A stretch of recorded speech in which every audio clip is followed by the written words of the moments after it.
Ribuan tahun sebelum Romawi berdiri, sebelum piramida Giza selesai dibangun sepenuhnya, dunia hanyalah kumpulan kota-kota kecil yang saling berperang, hingga muncul satu sosok yang berani bermimpi lebih besar, Sargon dari Akkad.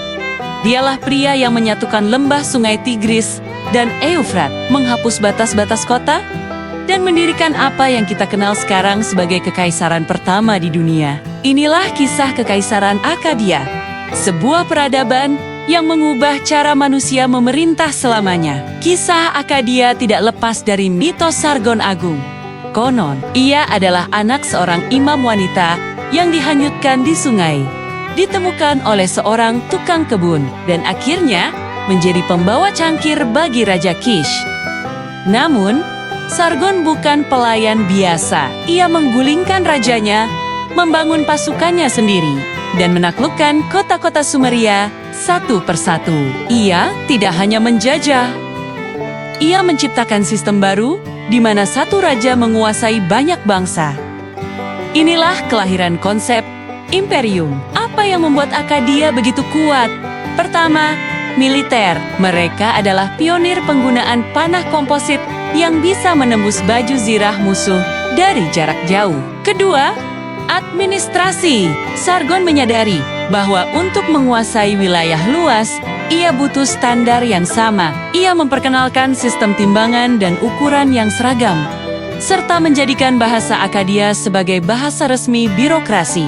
Bayangkan, 4.300 tahun yang lalu, mereka sudah mengenal konsep bahasa internasional untuk perdagangan dan diplomasi.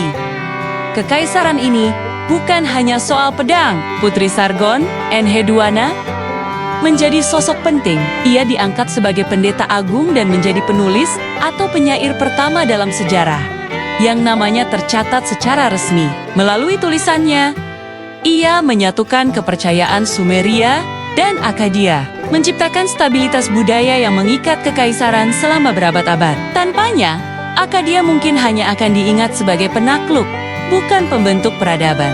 Setiap kejayaan pasti menemui akhir. Setelah 150 tahun berkuasa, Akkadia runtuh. Para ahli sejarah menduga adanya perubahan iklim ekstrem dan invasi dari suku Guti.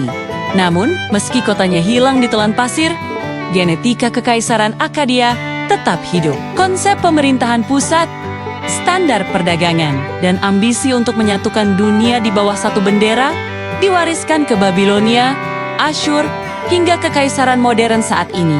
Akkadia mengajarkan kita bahwa persatuan bisa membawa kemajuan luar biasa. Namun ketidakstabilan alam dan politik bisa meruntuhkan segalanya dalam sekejap. Menurut kalian, apa warisan Akkadia yang paling terasa di dunia modern sekarang? Tulis di kolom komentar. Jangan lupa like dan subscribe untuk perjalanan sejarah lainnya. Sampai jumpa di masa lalu.